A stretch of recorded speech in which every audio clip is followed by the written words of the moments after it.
La entrevista con el exgobernador Ricardo Rosselló, que nos quedaron preguntas pendientes porque tuvimos que cortar, así que es bueno terminarlo ahí. Zombie, pónchalo ahí. Gobernador. Saludos, licenciado, saludos, ¿cómo están? Buenos días, saludos, encantado. Muy bien, un placer tenerlo con usted. aquí. Continuar la conversación. De vuelta, que se nos quedaron preguntas y cuando se quedan las últimas preguntas se quedan las candentes. No, y la cantidad de gente que nos escribió. ¿Qué pasó? Que cortamos abruptamente, pero ciertamente había un compromiso de la emisora ya para esa hora y se quedó a mitad de la entrevista. Y una de las preguntas, gobernador, que más la gente me ha testeado, me ha preguntado, radioescuchas que con los que he coincidido por ahí en algún lugar en la calle, que me preguntan, es que la última pregunta que estuvimos trabajando fue el planteamiento que yo le dije o le hice sobre la comunicación con la comisionada residente. Usted dio la respuesta que dio, no había una comunicación de meses y demás, y lo que mucha gente me pregunta es, ¿qué pasa ahí? ¿Se van a reunir? ¿Hay comunicación? ¿Hay planes de que se establezca? ¿Hay reunión con ella en algún futuro o con el gobernador? ¿Cuál es su comunicación con ellos? ¿O cuáles son los planes? Sí, ¿verdad? Yo siempre estoy dispuesto a reunir y a colaborar con todo el que quiera trabajar por la igualdad de Puerto Rico, ¿verdad? Y a la medida que yo pueda colaborar y ayudar en ese frente, estoy a la disposición. Pero hay mucho trabajo por hacer, ¿verdad? Y para mí lo importante es montar la estructura que habíamos estado discutiendo la pasada vez de los delegados extendidos, de tal forma que eso sirva de una red a nivel nacional para poder adelantar la agenda. En el caso de las reuniones, pues puedo decir que el gobernador, siempre que ha venido a Washington, se ha reunido con los delegados, ¿verdad? Y conmigo también. Y en esta ocasión, sé que cuando comienza la sesión legislativa nuevamente, el gobernador estará en Washington, D.C. y haremos lo propio, ¿verdad? Tendremos una reunión, evaluaremos dónde es que estamos, cuáles son los pasos no tan solo estratégicos que hemos discutido, pero los tácticos ya, hablando específicamente de la gente que hay que impactar, quienes están en el veremos en términos de decidir y cómo podemos impulsar a la brevedad a que este proyecto se vea en el Congreso y en una vía paralela, pues continuar este esfuerzo que tal vez es un poquito más a largo plazo, pero de estructurar una red nacional que luche por los derechos de los puertorriqueños, ¿verdad? Esa se basa en los 5.3 millones de puertorriqueños que están en los Estados Unidos, más que en la misma isla, pero también para nuestra sorpresa y ¿verdad? Nuestro agrado, hay personas que no son puertorriqueños que se han unido al esfuerzo de la delegación extendida porque creen en la igualdad para los puertorriqueños. Así que siempre disponible. Ahora en el calendario lo que sí puedo decir que tengo una reunión con el gobernador para continuar con esto y de nuevo todos los compañeros y compañeros que quieran ayudar, siempre estaré disponible para ello. Ese apoyo de grupos que no sean necesariamente los puertorriqueños es importante. Todas las luchas que se han establecido en Estados Unidos y en el mundo por derechos civiles han necesitado de otros grupos, aparte del grupo que las reclama, los afroamericanos con los anglosajones, los otros hispanos, las mujeres necesitaron apoyo de hombres en su momento, en sus reclamaciones y reivindicaciones de derechos, así que son un punto importante. Ahora bien, me dice que el gobernador va a estar allá, se va a estar reuniendo con usted, obviamente gobernador demócrata. La pregunta que yo le hago y lo que usted ha observado allí en estos meses, y los dos, y Ricardo Rosselló es demócrata también, la pregunta que yo algunos defectos tienen también. Bueno, todo el mundo tiene derecho a equivocarse, hay un derecho constitucional a equivocarse. Mira, pero la pregunta es, ¿cómo usted compara en este año y pico que ha estado trabajando con este tema directamente en Estados Unidos? ¿Cómo usted compara la forma en que se ha trabajado y el cabildeo con el lado demócrata a nivel congresional versus cómo se ha trabajado con el lado republicano? En esto del estatus. En esto del estatus, sí. Sí, pues mira, una pregunta muy importante y ciertamente tiene variaciones, ¿verdad? Uno que ve el asunto de la igualdad como uno de derechos y de libertades, pues ve a gran escala cómo tanto el Partido Republicano y el Partido Demócrata deberían estar apoyando esto, ¿verdad? A veces ¿verdad? Cuando vemos el discurso demócrata que tiene la vertiente de la igualdad de derechos para X grupos, ¿verdad? Todos los grupos, cómo pueden solicitar esa igualdad sin darle la igualdad a los puertorriqueños, ¿verdad? Y de la misma forma, en el lado republicano, pues la libertad, ¿verdad? El tener el poder y la libertad de uno de esos pilares de su partido, y fue alumbrado por uno de los grandes íconos. Ronald Reagan fue uno de los primeros que dijo que si los puertorriqueños, que él sabía de la lucha y de la valía de los puertorriqueños, y que si los puertorriqueños así lo decidían, comenzaba la transición hacia la estadidad, y que él prefería la estadidad personalmente, ¿verdad? Eso es a alto nivel, ¿verdad? Ahí es donde uno comienza, y entonces las cosas comienzan a tener estos distintos matices. Comienzo con el lado demócrata, ¿verdad? Que uno que se ha podido progresar un poquito, ¿verdad?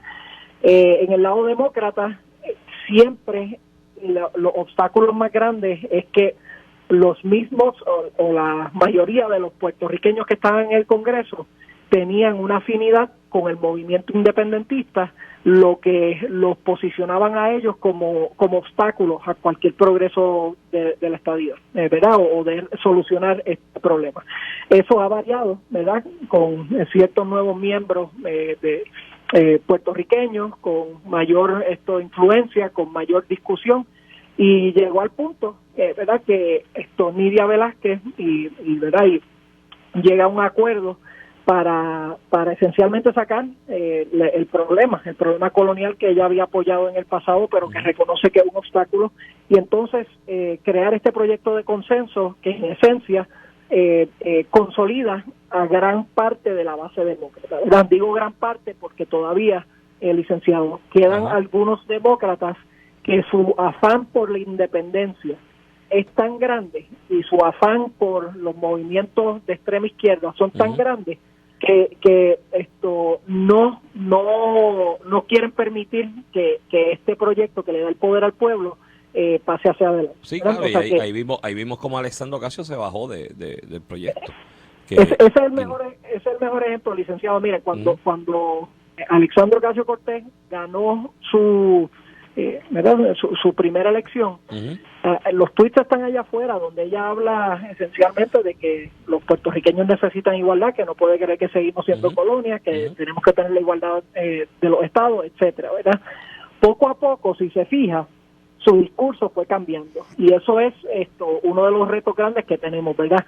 En la superficie está el discurso amplio, está, ¿verdad? La lucha por la igualdad, etcétera, pero detrás de ello hay ciertos sectores que están empujando para tratar de organizarse y obstaculizar la estadidad, y para mí, ¿verdad?, es burdo lo que ha ocurrido en términos de la opinión de Ocasio-Cortez, porque ella, aún participando de este proceso para lograr un proyecto de consenso, pues todavía se echa para atrás. Sí. Y se echa para atrás de manera incómoda, si la escuchan, porque el discurso de ella tradicional va totalmente en contra de lo que ella está plasmando para los de Puerto Rico. Yo creo en ese aspecto que también ella hizo esto porque responde a unos grupos que aquí apoyan al movimiento Victoria Ciudadana, sindicalistas y grupos de extrema izquierda que apoyan al movimiento Victoria Ciudadana aquí en Puerto Rico, y ciertamente tocar el tema del estatus para ese partido político es un dolor de cabeza, porque como no tienen definición, no saben dónde pararse si esto se discute. O la tienen, pero no es parte de su discurso político. No lo quieren reflejar públicamente, exacto, y no quieren que se toque ese tema. Gobernador, y esta idea del summit, que estoy ahí convenciendo a Ramón para que me pague el pasaje. Del summit aquí Alex nos lo denegó. No, pero tú me lo pagas, tú tienes chavo, tú me pagas el pasaje. A mí me encanta DC. Gobernador, del 15 al 17 es el summit, ¿verdad? Sí, del 15 al 17, 3 fases principales que vamos a estar tocando, ¿verdad? Y a petición de los miembros de la delegación extendida, era hacer un evento de liderato, ¿verdad? Donde pudiésemos lograr 3 enfoques. El primero, el pragmático de ir a tener reuniones en el Congreso con los congresistas. Eso lo haremos el 15, ¿verdad? El primer día estaremos, la gran mayoría del día, teniendo ese tipo de reuniones. El segundo, los miembros de la delegación extendida habían solicitado ciertos talleres o workshops, ¿verdad? Y nos encantaría que con el conocimiento de ustedes pudiesen participar, por supuesto, en ello, en dos direcciones muy específicas. La primera era la preparación y talleres sobre cómo insertarse en campañas a nivel nacional, ¿verdad? Hay ciertos compañeros que han tenido experiencias en ¿verdad? En este esfuerzo, pero hay otros que son nuevos y quieren saber, ¿verdad?, cómo se insertan, cómo conectan con sus congresistas o los candidatos al Congreso, cómo pueden participar del canvassing o de las caminatas o de las redes sociales o del phone banking, etcétera, registrar gente nueva. Así que ese tipo de taller lo vamos a estar dando. Y en segundo lugar, otros querían que pudiésemos discutir el asunto de la estadidad con vínculo hacia otras causas, ¿verdad? Por lo general hemos tenido una conversación que yo creo que amplio sector de la sociedad ya la tiene clara, en cómo el pueblo de Puerto Rico se beneficia tanto en términos de recursos, poder político, estabilidad, teniendo la igualdad que solamente da la estabilidad, ¿verdad? Pero ellos también querían que discutiéramos ciertos otros issues que va hacia lo que el licenciado estaba diciendo, de unirse a otros grupos que están dando luchas de ciertos derechos. Pues, por ejemplo, ¿cuál es la conexión entre la lucha por el ambiente y la estabilidad? ¿Verdad? Que típicamente en Puerto Rico ha sido un tema que ha sido usurpado por la facción separatista, pero cuando puedes discutirlo y te das cuenta, si quieres tener un impacto en el ambiente, vas a necesitar recursos, vas a necesitar el poder político y requiere muchísimos recursos para poder hacer ese tipo de cosas y ciertamente la estadidad está alineado con eso. Pues comenzar a tener esas conversaciones que en el pasado tal vez se han rehuido un poco y empezar a entrar a esos espacios que tradicionalmente se le ha adjudicado a opositores y demostrar por qué la plataforma de la igualdad le beneficia a todos ellos. Y en el último lugar, pues, queremos tener una asamblea, vamos a tener representación de sobre 20 estados, ¿verdad? Una pequeña asamblea para trazar lo que van a ser las acciones de cara al 2023 y entonces tener nuestra hoja de ruta de la misma forma que tuvimos la hoja de ruta del 2022. Oye, gobernador, y dentro de todo este trabajo, ¿verdad?, por la estabilidad que usted está llevando ya con los delegados extendidos, para allá para el verano del 2019, Pedro Rosselló presentó su renuncia al PNP. La pregunta un poco, ¿verdad?, con la salida de Pedro del panorama, que yo sé que el gobernador llevaba muchos años también fuera de la actividad pública como tal, incluso antes de eso. Pedro Rosselló y la estadidad, ¿es un tema que sacó de su agenda? ¿Cómo es el mambo ahí? Pues mira, no, yo creo que todo el que conoce a Pedro Rosselló sabe de su pasión, de su convicción, de sus causas, y la igualdad siempre ha sido una causa principal. Yo creo que si ven el récord, pocas personas han trabajado por la igualdad para el pueblo de Puerto Rico, como lo ha hecho él. Lo cierto es que él, como bien dijiste, Ramón, él ya tenía otra trayectoria, otras plataformas que estaba utilizando, en muchas de ellas las plataformas académicas, ¿verdad? Él todavía tiene sus conexiones, escribe libros, entre otras cosas. O sea que las cosas, ¿verdad? Y creo que es un punto importante, hay que separar lo que es el día a día de la política partidista, ¿verdad? Que él sí se ha apartado de eso y no creo que es secreto, ¿verdad?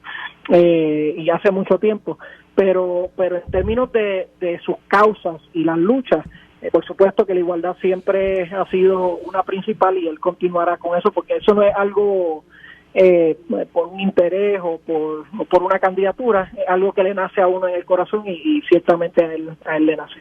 Eso es así. Mira, gobernador, y todo este setting, ¿verdad?, todo este trabajo, esfuerzo, ¿podemos ver a un Ricardo Rosselló preparándose para correr en una elección en el 2024? Mira, ya hablamos sobre esto, ¿verdad? En estos momentos yo no vislumbro ese escenario. Yo estoy enfocado en el trabajo que estamos haciendo en mi vida profesional y en mi vida familiar, ¿verdad?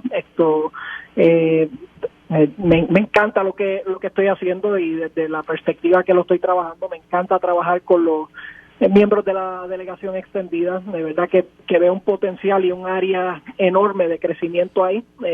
Si me permiten un minuto con eso, ¿verdad? El que nosotros podamos organizar a los puertorriqueños en los Estados Unidos ha sido algo que ha sido una aspiración, pero nunca verdaderamente lo hemos ejecutado. Entonces, ante ese escenario, la oposición, que es mucho más pequeña, aunque tiene poca gente, se ha organizado. Y lo que yo le solicito a nuestra gente que visualice es, si nosotros nos organizamos teniendo 3, 4, 5 veces más gente acá en los Estados Unidos que lo que tiene la oposición, imagínense el impacto que vamos a tener, ¿verdad? Y eso me conecta un poco al asunto de los republicanos, porque hablamos de los demócratas, pero no de los republicanos. Yo creo que con el asunto de los republicanos se trata un poco diferente, porque hay un miedo inherente de que se pierdan sillas si Puerto Rico se convierte en un estado, o que se convierte en un estado demócrata, ¿verdad? Para mí Puerto Rico es un battleground state, ¿verdad? Es un estado que puede variar dependiendo de quiénes son los candidatos y cuáles son las circunstancias. Inclusive, si uno mira a Puerto Rico desde, ¿verdad? Yo encuesté por muchísimos años, y una de las preguntas que ponía era si la gente se identificaba moderado, de izquierda, de derecha, ¿verdad? Conservador, liberal, etcétera. Y Puerto Rico tiende a socialmente ser centro derecha, ¿verdad? Así que los miedos infundados del Partido Republicano se tienen que atender. ¿Cómo se atienden? Pues se tienen que atender desde el liderato, ¿verdad? Hay que tener conversaciones con los principales líderes del Partido Republicano y demostrarles con evidencia que esas premisas son falsas. Y el segundo mecanismo es trabajando con los constituyentes. Mira, la semana pasada los delegados de Georgia fueron hacia un candidato que estaba aspirando, fueron con sus cámaras, le hablaron de Puerto Rico, y el candidato republicano terminó apoyando la decisión del pueblo del pueblo de Puerto Rico. De hecho, yo creo que una vez se saque el tema del estatus en Puerto Rico, gobernador, y con esto nos despedimos, que tenemos que ir al concurso y una trivia. Hoy vamos a regalar una planta, en la inscripción una planta. Pero yo creo que en este tema de republicanos y demócratas, y este es mi parecer, ¿no? Puedo estar equivocado, una vez se saque el tema del estatus del medio y la gente comienza a entender cómo se maneja la política en Estados Unidos y los hechos, esto va a terminar siendo un estado republicano. Así que, pero bueno, ahí establecemos y estipulamos la diferencia. Gracias por haber estado con nosotros. Gracias, gobernador. Gracias por haber estado aquí dando un ratito de su tiempo. Y gracias por su tiempo. Desde que Ramón anunció ayer en las redes sociales que esta entrevista iba, los haters andaban por ahí como gallinas sin cabeza. Y los simpatizantes.